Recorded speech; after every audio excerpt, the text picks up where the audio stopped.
আসসালামু আলাইকুম এভরিওয়ান। তোমার প্রতি অনুভূতি গল্পের 18 এবং 19 নম্বর পার্ট। আর তোমরা যারা যারা টিকটক থেকে ভিডিওটি দেখতেছো আর এই গল্পের যে কয়টা পার্ট মিস করছো, আমার ইউটিউব চ্যানেলে সবগুলোই পার্ট দেওয়া আছে, তোমরা গিয়ে দেখে আসতে পারো। তো চলো বেশি কথা না কইয়া গল্প শুরু করা যাক। আম্মু আমার মাথায় হাত দিয়ে আদর করছে আর অপলক চাহনিতে তাকিয়ে আছে আর চোখ দিয়ে পানি বের হচ্ছে। বাস ছেড়ে দিল, আম্মু চলে গেল। অবশেষে আম্মু আমাকে বিশ্বাস করলো, আদর করলো। মনে হলো আরো কয়েক বছর বাঁচার অনুপ্রেরণা পেলাম। ঢাকায় রিমিদের বাসায় যেতে রাত তখন 1টা। বেল বাজিয়ে বাসায় প্রবেশ করলাম। আঙ্কেল আন্টি আর রিমি জেগে আছে। কতটা ভালোবাসে লোকগুলো আমাকে। আঙ্কেল আন্টিকে না বলে কেন গেলাম, আর ওইখানে ঘটে যাওয়া সবকিছুই জানতে চাইলো। আমিও সবকিছুই বললাম। আঙ্কেল আন্টি শুনে বলল, পরের বার যখন বাসায় যাব প্রমাণ হাতে করে যেন নিয়ে যাই। আম্মুর সাথে মাঝে মাঝে কথা হয়। আব্বু এখন প্রায় সুস্থ। এদিক দিয়ে আমাদের পরীক্ষার রেজাল্ট বের হওয়ার চিন্তা। আজ দুপুর 12টায় রেজাল্ট পাবলিশ হবে। চাচাতো বোন মিথিলাও পরীক্ষা দিয়েছে। দোয়া করি ভালো রেজাল্ট করুক। সময় হয়ে গেছে, মোবাইল হাতে নিয়ে রেজাল্ট দেখার চেষ্টা। অবশেষে রেজাল্ট পেলাম। আলহামদুলিল্লাহ, অনেক ভালো রেজাল্ট করেছি।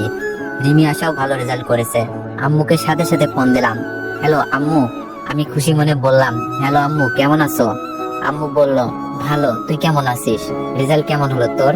আমি আনন্দের সাথে বললাম, আলহামদুলিল্লাহ আম্মু, অনেক ভালো রেজাল্ট করেছি, জিপিএ 5 পেয়েছি। আম্মু বলল, আলহামদুলিল্লাহ। আম্মু, মিথিলার রেজাল্ট কি? খুব জানতে ইচ্ছা করছিল। মিথিলা আমার থেকে অনেক ভালো ছাত্রী, হয়তো জিপিএ 5 পেয়েছে। আম্মু বলল, তুই ওই মেয়ের রেজাল্ট জেনে কি করবি, যে মেয়েটা তোর জীবনটা খেলার পুতুল বানিয়ে দিয়েছে। বুঝেছি, আম্মু এখন আর মিথিলাকে ভালোবাসে না, হয়তো দুই চোখে দেখতেই পারে না। আমি বললাম, আচ্ছা আম্মু, সরি, বাসায় কিন্তু কাউকে বইলো না, তাহলে জানবে তুমি আমার সাথে কথা বলো। আম্মু বলল, আচ্ছা ঠিক আছে। আমি বললাম, আচ্ছা আম্মু, এখন রাখি, বন্ধু বান্ধব ফোন দিচ্ছে, কলেজে যেতে হবে। আসলে ভাবির কাছ থেকে মিথিলার রেজাল্ট জানার ইচ্ছা। ভাবিকে ফোন দিব, এমন সময় দেখি রিমি আমার রুমে হাজির, মুখে রাজ্যের হাসি। রিমি বলল, অনেক, আজ কিন্তু বড় সড়ো টিপ চাই। আমি বললাম, আমি তো দিবই, তুমি দিবা না? তুমিও তো ভালো রেজাল্ট করছো। রিমিও কিন্তু ভালো রেজাল্ট করছে। রিমি বলল, দিব তো, আমারটা একটু স্পেশাল। আমি বললাম, তাই নাকি? ওকে, অপেক্ষায় থাকবো। রিমি বলল, তুমি কি দিবা? আমি বললাম, সারপ্রাইজ, এখন বলবো না, ঠিক করছি, রিমিকে আজ কিছু একটা দিয়ে প্রপোজ করব। আসলে রিমিকে কখনো ভালোবাসি কথাটা বলেছি কিনা মনে নাই, আর কোনো কিছু গিফটও করি নাই, কারণটা মনে হয় আর বলতে হবে না। রিমি বলল, আচ্ছা ঠিক আছে, আজ বিকেলে ঘুরতে যাব। আচ্ছা। রিমি চলে যাওয়ার পর ভাবিকে ফোন দিলাম। ভাবির কাছে মিথিলার রেজাল্ট সম্পর্কে জানতে চাইলাম, কিন্তু যা শুনলাম হতভম্ব হয়ে গেছি। রিমি নাকি 2 সাবজেক্টে ফেল করছে, কলেজের সেরা ছাত্রী নাকি ফেল করছে। খুব খারাপ লাগছিল মিথিলার জন্য। যাই হোক, চাচাতো বোন, কিন্তু কারণটা কি? মিথিলা কি কারণে ফেল করলো জানার খুব ইচ্ছা, কিন্তু জানবো কি করে? রিমি বলল, অনেক, কি করো? আমি বললাম, কিছু না, কিছু বলবা?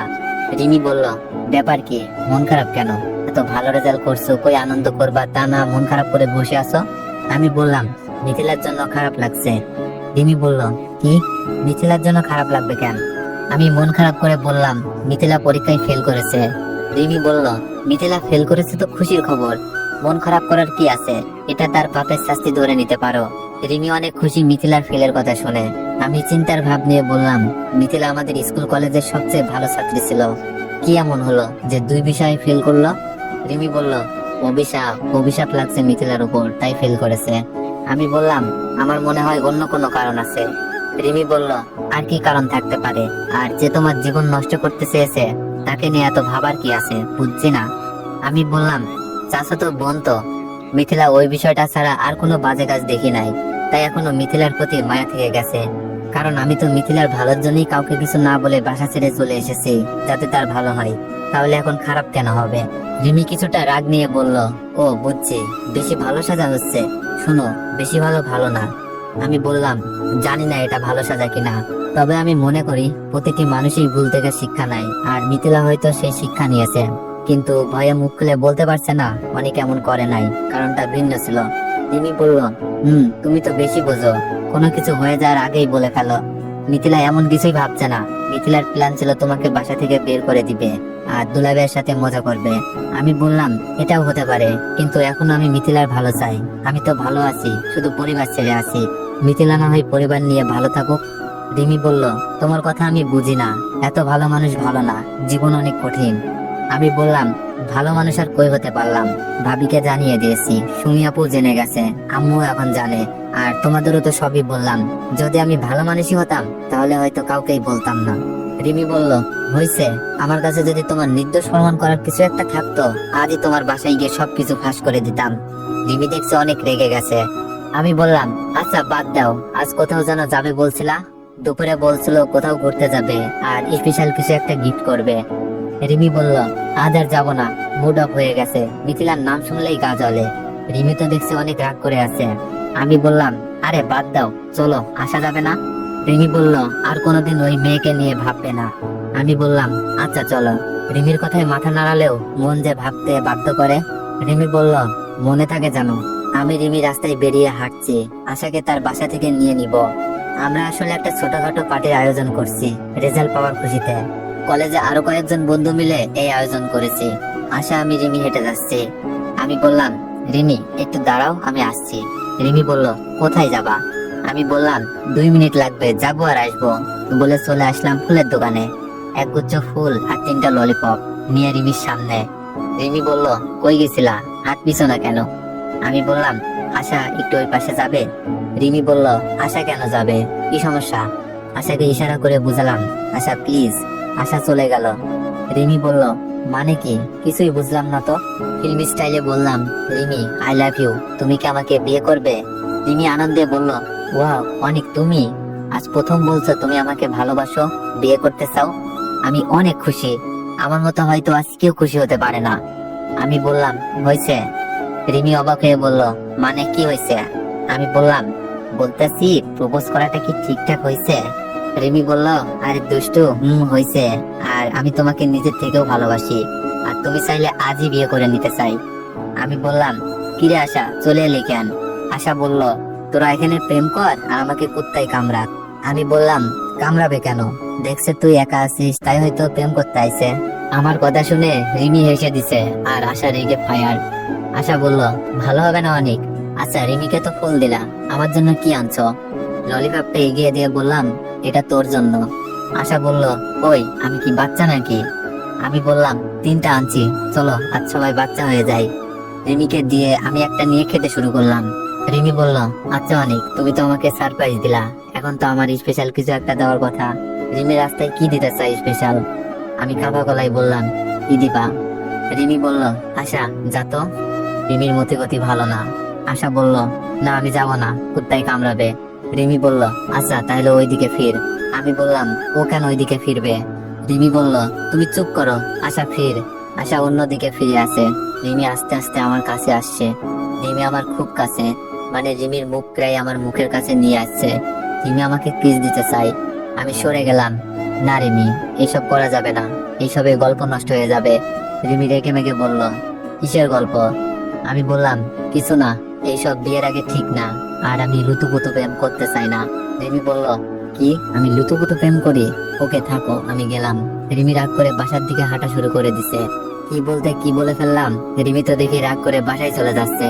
লুতুপুতু কথাটা বলা আমার ঠিক হয় নাই। আমি দৌড়ে গিয়ে রিমির হাত ধরলাম। রিমি দেখি কান্না করছে, আমার হাতটা ছাড়িয়ে নিল। মাথা নিচু করে বললাম, রিমি সরি, আমি আসলে এভাবে বলতে চাইনি। রিমি রাগে অভিমানে কান্না করছে আর বলছে, না ঠিকই তো বলেছ, আমি তো লুতুপুতু প্রেম করি। ওকে যাও, আমার সাথে লুতুপুতু প্রেম করতে হবে না। রিমি আবার বাসার দিকে হাঁটতে লাগলো। আমি সামনে গিয়ে বললাম, রিমি প্লিজ, আর এমন হবে না। মুখ ফুসকে বেরিয়ে গেছে। রিমি কিছু বলছে না, কান্না করছে। রিমির কান্না আমি সহ্য করতে পারছি না। আসলে এই কথাটা রিমির সাথে যায় না, অনেক বেশি বলে ফেলেছি। রিমি মাফ করে দাও, আর হবে না। কে শুনে কার কথা, কান্নাই করছে। রিমির কান্না থামছে না দেখে রিমিকে জড়িয়ে নিলাম। প্রথমে ছাড়বার চেষ্টা করলেও শক্তিতে হেরে যায়। শান্ত হয়ে বুকে মিশে গেছে। রিমি, আমি তোমার কান্না সহ্য করতে পারছি না, তুমি চাইলে যে কোনো শাস্তি দাও, প্লিজ কান্না করো না। আর আমি বলছি তো, আমার ভুল হয়ে গেছে। জড়িয়ে রেখে রিমিও আমাকে শক্ত করে জড়িয়ে আছে। রিমি কেঁদে কেঁদে বলছে, অনেক, আমিও তোমাকে অনেক বেশি ভালোবাসি, তোমার মুখে এমন কথা সহ্য করতে পারি না। আমি বললাম, প্রমিস, আর বলবো না। কিরে, তোদের সিনেমা শেষ হয়েছে? রাহুল, ইভা ওরা তো ফোন দিয়েই যাচ্ছে, দেরি হচ্ছে কেন? আসার কথা শুনে লজ্জায় রিমিকে ছেড়ে দিলাম। তবে রিমি যখন কান্না করছিল তখন কোনটা ভুল কোনটা সঠিক কিছুই মাথায় আসছিল না। তখন মাথায় ছিল রিমির কান্না থামাতে হবে, কারণ রিমির কান্না আমার বুকে ছুরি বচ্ছে। হয়তো এটাই ভালোবাসার ম্যাজিক। রিমি তার চোখ মুছে বলল, চল। তারপর পাটি টাটি করে বাসায় চলে আসলাম। এসে শুয়ে শুয়ে মোবাইল টিপছি। ভাবছি রেজাল্ট নিয়ে একটা স্ট্যাটাস দিই। স্ট্যাটাসের মাঝে অনেক কংগ্রেস জানাচ্ছে। হঠাৎই একটা মেয়ের আইডি থেকে মেসেজ আসলো। মেসেজ ওপেন করে দেখি, ভালো রেজাল্টের জন্য শুভেচ্ছা। মেয়েটার প্রোফাইল পিক দেখে পরিচিত মনে হচ্ছে। আমি মেয়েটার প্রোফাইলে গিয়ে দেখি এটা মিথিলার বান্ধবী মারিয়া। আমাদের সাথে লেখাপড়া করতো আর এক এলাকারই। আমি রিপ্লাই দিলাম, ধন্যবাদ। তোমার রেজাল্টের কি অবস্থা? মারিয়া বলল, আলহামদুলিল্লাহ। তুমি কি আমাকে চিনতে পারছো? আমি বললাম, চিনবো না কেন? ক্লাস 1 থেকে কলেজ পর্যন্ত একই সাথে পড়া। হয়তো কথা হয়নি তেমন। তুমিও তো মিথিলার খুব কাছের বান্ধবী ছিলা, তাই না? মারিয়া বলল, এখনো আছি, কিন্তু মিথিলার কি যেন হয়ে গেছে। আর শুনলাম তুমি নাকি কি এক কারণে বাসা থেকে চলে গেছো, আর আসো না। আমি বললাম, বললে তো তোমার রেজাল্ট কেমন হয়েছে? মারিয়া বলল, এই তো 4.89, একটুর জন্য মিস। আমি বললাম, ব্যাপার না, পরের বার ভালো হবে। মিথিলার কি খবর? যোগাযোগ নাই তো। আমি জেনেও বলতেছি, দেখি ফেলের কারণটা জানতে পারি কিনা। মারিয়া বলল, মিথিলা তো 2 সাবজেক্টে ফেল করেছে। আমি বললাম, কি বলো? মিথিলা তো সবচেয়ে ভালো ছাত্রী ছিল, তাই না? সে কিভাবে ফেল করে? মারিয়া বলল, আসলে তুমি চলে যাওয়ার পর মিথিলাকে অন্যমনস্ক দেখতে লাগছিল। মাঝে মাঝে ক্লাসে বসে কান্না করতো। আমি অনেকবার জানতে চাওয়ার পরও বলতো, তুমি নাকি মিথিলার কারণে বাসা থেকে চলে গেছো। মিথিলা নাকি কি এমন ভুল করেছে যা কাউকে বলতেও পারছে না, নিজেও সুখে নেই, ভিতরটা নাকি পুড়ে পুড়ে ছাই হয়ে যাচ্ছে। মারিয়ার কথা শুনে মনে হলো মিথিলা নিজের ভুল বুঝতে পারছে, আর নিজের ভিতর অপরাধগুলো জমে থাকার কারণে অন্যমনস্ক হয়ে লেখাপড়া নষ্ট করে ফেলছে। আমি বললাম, আচ্ছা মিথিলা সেই ভুলের কথা বলে নাই, কি এমন ভুল করছে? মারিয়া বলল, না, তবে মিথিলা বাঁচতে চায় না। মারিয়ার কথা শুনে খুব খারাপ লাগছে। আমি তো মিথিলার ভালো থাকার জন্যই কাউকে কিছু বলি নাই, তাহলে মিথিলা এত খারাপ অবস্থা কেন? আমি বললাম, আচ্ছা মারিয়া, একটা হেল্প করে দিতে পারবা? মারিয়া বলল, কি বলো? ভয়েস দিয়ে বললাম, মিথিলাকে বলবা আবার পরীক্ষা দিতে, সবকিছু আগের মতো করে নিতে, আর আমার সাথে যে ঘটনা ঘটছে সেগুলো নিয়ে যেন চিন্তা না করে। আমি মিথিলার উপর রেগে নাই, মিথিলার ভুল আমি বুঝতে পারছি। আর বলবা আমি ভালো আছি, আর আমি চাই মিথিলা যেন ভালো থাকে। এইটাই মিথিলাকে যেভাবে পারো শুনিয়ে দিও। আচ্ছা ঠিক আছে, পরে আবার কথা হবে, বাই। মোবাইলটা রেখে ঘুমিয়ে গেলাম। পরের দিন সকালে মোবাইলে মেসেজ আসলো মারিয়ার। মারিয়া বলল, মিথিলা তোমার সাথে কথা বলতে চাই। এখন আমি কি উত্তর দেব ভাবছি। আমি মেসেজ সিন করে রিপ্লাই না দিয়ে অফলাইনে চলে গেলাম। মিথিলার সাথে কথা বললে হয়তো রাগ অভিমান সবকিছুই শেষ হয়ে যাবে। তাছাড়া প্রথম ভালোবাসা, কি থেকে কি বলে ফেলে আমি কিছুই শুনতে চাই না। রেজাল্ট পাওয়ার পর ভার্সিটিতে ভর্তি পরীক্ষা নিয়ে চিন্তায় আছি। ইচ্ছা ঢাকা ভার্সিটিতে পড়া, ইনশাল্লাহ আমি পারবো। আর এখন আমার লেখাপড়ার খরচ আমি নিজেই চালাই। আঙ্কেলের অফিসে চাকরি করে। আমি আর রিমি একই ভার্সিটিতে ভর্তি হলাম। একটা নতুন পরিবেশ, ভালোই লাগছে। আর রিমির সাথে আমার ভালোবাসার সম্পর্ক চলছে খুবই ভালোভাবে। মনে হয় বেশি ভালো আমার কপালে নাই। আন্টি আর আঙ্কেল আমাকে খুব গোপনে ডাকে, যেন রিমি এই বিষয়ে কিছু না জানতে পারে। আমি তো খুব ভয় পেয়ে যাই। এত গোপনে ডাকার মানে কি? অনেক, তুমি তো আমাকে মায়ের মতো মনে করো, তাই না? আজ আমাকে সব সত্যি বলবা, আজ আমাকে সব সত্যি কথা বলবা, কথা দাও। আন্টির কথা শুনে তো কলিজা শুকিয়ে যাচ্ছিল। আমি কাপা গলায় বললাম, জি আন্টি বলেন। আন্টি বলল, তোমার আর রিমির সম্পর্কটা কেমন, বন্ধুত্ব নাকি অন্য কিছু? আন্টি, বন্ধুত্ব। মিথ্যা বললাম, আমার তো মনে হয় না তোমাদের সম্পর্কটা বন্ধুত্বে সীমাবদ্ধ। সত্যি করে বলো, আন্টি কি সব জেনে গেছে? আমি বললাম, আসলে আন্টি, আমি রিমিকে বন্ধু ভাবলেও রিমি অন্য কিছুতে নিয়ে গেছে। রিমির বিভিন্ন পাগলামি আমাকে বাধ্য করেছে রিমির কথায় সাড়া দেওয়াই। আমার বুক কাঁপছে। আঙ্কেল বলল, তুমি জানো তো রিমির বিয়ে ঠিক করা আছে হৃদয়ের সাথে? জি আঙ্কেল। আঙ্কেল বলল, তাহলে রিমির পাগলামিতে কেন সাড়া দিলা? আমি বললাম, আঙ্কেল আপনি তো জানেন রিমি কেমন পাগলামি করে। আর আমি রিমিকে আগেও বলেছি, এখনো বলি, আপনাদের কথার বাইরে আমি কিছুই করতে পারবো না। আর আমি জানি এই সম্পর্ক মেনে নিবেন না, কারণ কোনো বাবা মাই তার মেয়েকে এরকম ছেলের সাথে বিয়ে দিবে না। আমি কথা বলছি আর বুকের ভিতর কেমন যেন ব্যথা লাগছে, কারণ আমিও তো রিমিকে অনেক ভালোবাসি। আঙ্কেল বলল, সবকিছু ঠিক আছে, মেয়েটা আমার একটু বেশি পাগলামি করে। তোমরা ছোট মানুষ, না বুঝে ভুল করতে পারো, কিন্তু মেয়েটার তো একটা ভালো ভবিষ্যৎ দরকার। আমি বললাম, জি আঙ্কেল, এখন আমার কি করা উচিত? আঙ্কেল বলল, এখন যদি আমি বলি তুমি রিমিকে ভুলে যাও, অবহেলা করো, তাহলে রিমি উল্টাপাল্টা কিছু করে ফেলতে পারে। আর এদিক দিয়ে হৃদয়ের সাথে রিমির বিয়ে দিব কথা দিয়ে রেখেছি। তুমিও লেখাপড়া করো, নিজের বাসা থেকে মিথ্যা অপবাদ নিয়ে আসছো। জি আঙ্কেল, আপনারা যেভাবে বলবেন সেভাবেই করব। বলেন তো রিমিকেও ভুলে যাব, কারণ আপনাদের ভালোবাসার কাছে রিমির ভালোবাসা কিছুই না। হৃদয় ভাইয়া তো আশাকে ভালোবাসেই, এখন ইমোশন দিয়ে আঙ্কেল আন্টিকে মানিয়ে নিতে পারলেই হয়। আন্টি বলল, আচ্ছা তুমি কি চাও বলো। আমি বললাম, আন্টি আমি রিমিকে ভালোবাসি ঠিকই, কিন্তু আমি চাই রিমি ভালো থাকুক। যদি অন্য কোথাও রিমি ভালো থাকে আমি তাতেই খুশি। কারণ আমি হয়তো ভালোবাসা দিতে পারবো, কিন্তু থাকার জন্য ঘর দিতে পারবো না। কারণ আমি তো আপনাদের বাসায় থাকি, খাবার জন্য খাবারই বা দিব কোথা থেকে। আন্টি আপনারা যা ভালো মনে করেন তাই করতে পারেন, তবে রিমির পাগলামির জন্য কিছু একটা ভেবে রাখবেন। আঙ্কেল বলল, শোনো অনেক, তুমি একটা ভালো ছেলে, সবকিছু এত সহজে বলছো, আর তোমার সবকিছুই রিমির ভালোর জন্যই করছো। তাই রিমিকে ভালোবাসা অপরাধ বলবো না, কারণ ভালোবাসার মানেটা আমি বুঝি। আমিও ভালোবেসে বিয়ে করেছি, কিন্তু বাবা হিসেবে আমার দায়িত্ব মেয়েকে ভালো একটা প্রতিষ্ঠিত ছেলের কাছে বিয়ে দেওয়া, আর আমি কোথাও দিয়ে রাখছি। তাই তোমাকে অনুরোধ করে বলছি, রিমিকে যেভাবে পারো বুঝিও যে রিমির সাথে তোমার চাই না। জি আঙ্কেল, খুব কষ্ট হচ্ছিল, আমার মতো ছেলের জোর করে কিছু বলার ক্ষমতাও নেই। আর আঙ্কেল আন্টি তাদের দিক দিয়ে 100% সঠিক। আমি বলছিলাম, বামন হয়ে চাঁদে হাত দিছিলাম। আন্টি বলল, আচ্ছা কিন্তু রিমিকে বলবা না, এই নিয়ে আমাদের কথা হয়েছে, আর বুঝিয়ে বইলো, নয়তো রিমি হয়তো নিজেকে কন্ট্রোল করতে পারবে না। আমি বললাম, আচ্ছা। আঙ্কেল আন্টি চলে গেল। অন্য কেউ হলে হয়তো এতক্ষণে বাসা থেকে বের করে দিত, কারণ আমাকে রাস্তা থেকে ঘরে তুলে যখন শুনবে তার মেয়ের সাথে প্রেম, হয়তো কোনো বাবা মা তা মেনে নিতে পারবে না। তারপরও আঙ্কেল আন্টি আমাকে ভুল না বুঝে রিমিকে বুঝিয়ে বলতে বলছে। আর যদি আঙ্কেল আন্টি রেগে গিয়ে বাসা থেকে বের করে দিত, আমার লেখাপড়া সবকিছু শেষ হয়ে যেত, আর থাকতামই বা কই, আর আঙ্কেলের অফিসে চাকরিটাও চলে যেত। আঙ্কেল যদি এতটুকু স্যাক্রিফাইস করতে পারে, আমি কেন রিমিকে ভুলে যেতে পারবো না? যদিও কথায় আছে, ভালোবাসা ধনী গরিব বড় ছোট দেখে না, তারপরেও আমি বলি বাস্তবতা অনেক কঠিন। আঙ্কেল আন্টি চলে যাওয়ার পর নিজেকে কন্ট্রোল রেখে ভালোভাবে ভেবে দেখলাম, রিমিকে বুঝিয়ে না বলে দেওয়াটাই সঠিক। রিমির সাথে আগের মতো মিশি না, রিমিকে বোঝাতেও পারছি না। যদি রিমি সহ্য করতে না পারে? রিমি বলল, অনেক, তোমার কি হয়েছে? আমাকে এড়িয়ে চলো কেন? রিমির কথা শুনে বুকে একটা ধাক্কা লাগলো। আমি মোবাইল টিপচার উত্তর দিলাম, কিছু না। রিমি কান্না মাখা কণ্ঠে বলল, মোবাইল রাখো, আমার দিকে তাকিয়ে বলো, আমি কিন্তু তোমার অবহেলা সহ্য করতে পারছি না। তোমার কি হয়েছে আমাকে বলো প্লিজ। বুঝলাম না, কান্নাকাটির এমন কি হলো? আমার এইসব কান্নাকাটি পছন্দ না, নেকামি। আমি নিজেকে কন্ট্রোল রেখে নিজেকে ছাড়িয়ে নেওয়ার চেষ্টা করছি। রিমি বলল, এভাবে কেন বলছো অনেক? আমার কান্না তোমার কাছে নেকা কান্না মনে হয়? আমি বললাম, তা নয়তো কি, দেখছো মোবাইল নিয়ে বিজি, তুমি এসে কান্নাকাটি শুরু করে দিছো। রিমি বলল, আমার থেকেও মোবাইলটা বেশি হয়ে গেল, দেখি মোবাইলে কি করছো।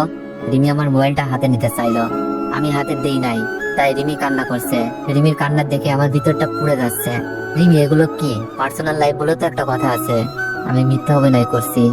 রিমি কেঁদে কেঁদে বলল, কি আমার কাছেও তোমার পার্সোনাল লাইফ আছে? তুমি জানো আমার কাছে তুমি আমার পার্সোনাল লাইফ? এইসব ফিল্মি ডায়লগ বন্ধ করো, অসহ্য লাগে। বলে রুম থেকে বেরিয়ে আসি। আসার সময় আন্টিকে দরজার বাইরে দেখলাম। জানি না রিমি এখন কি করছে। রিমি কি এগুলো নিতে পারবে? জানি না। আমার যে কিছু করার নাই, রাত 8টায় রাস্তায় বেরিয়ে পড়ি। আন্টি আমার চোখের পানি দেখেছিল, আঙ্কেলও গেটের সামনে চোখ মুছতে দেখেছিল। হয়তো রিমি কান্না করছে। আন্টি অভিনয় করে জানতে চাইছে কেন কান্না করছে রিমি। রিমি কি বলবে না বলবে না? আঙ্কেল বাসায় গিয়ে দেখবে হয়তো রিমি কান্না করছে। সবকিছুর কারণ জেনেও আঙ্কেল আন্টি কিছুই বলতে পারবে না, কারণ ওরা তো দায়িত্বে বাঁধা। হাঁটতে হাঁটতে চোখের জল নিয়ে চলে যাই মদের আড্ডাখানায়। মানুষগুলোর কাছে আমি একেবারেই নতুন, এখানে শুধু কষ্টে থাকা মানুষগুলোই আসে। আমি বলবো না কেউ যেন এখানে না আসে, কারণ আজ নিজের বিবেকের কাছেই প্রশ্নবিদ্ধ। সিগারেট আর মদ খেয়ে চলছি, এইসব কখনো ছুঁয়েও দেখি নাই। ভালোবাসার কষ্ট যে কি তা কেউ ভালো না বাসলে বুঝবে না, আমিও বুঝতাম না। কিন্তু ভালোবাসার মানুষটির সাথে যখন পরিস্থিতির শিকার হয়ে বাজে ব্যবহার করতে হয়, কষ্ট দিয়ে দূরে রাখতে হয়, আর ভালোবাসার মানুষের চোখের পানি দেখতে হয়, তখন এই সামান্য নেশা কিছুই না। চোখ বেয়ে পানি পড়ছে আর মদ খাচ্ছি, সাথে সিগারেট তো আছেই। কষ্টটা যেন তারপরেও হালকা হচ্ছে না, তবে চোখগুলো বন্ধ হয়ে আসছে। বাসায় যাওয়ার জন্য পা বাড়ালাম, কিন্তু হাঁটতে পারছি না, দুপা হেঁটেই পড়ে যায়। কখন চোখ বন্ধ হয়ে গেছে মনে নাই। চোখ খুলে দেখি আমি রাহুলের বাসায়। এখানে কিভাবে আসলাম আমি? আমি তো মদের আড্ডায় ছিলাম।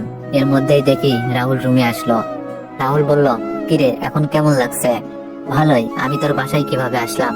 আমি তো আমাকে আটকে দিয়ে বলল, মদের আড্ডায় ছিলি, অজ্ঞান হয়ে পড়েছিলি, তোর মোবাইলে আমার নাম্বার পেয়ে ফোন করে বলল আমি গিয়ে তোকে অজ্ঞান অবস্থায় নিয়ে আসি। কি হয়েছিল তোর? তোকে তো কখনো কোনো বাজে নেশায় দেখিনি।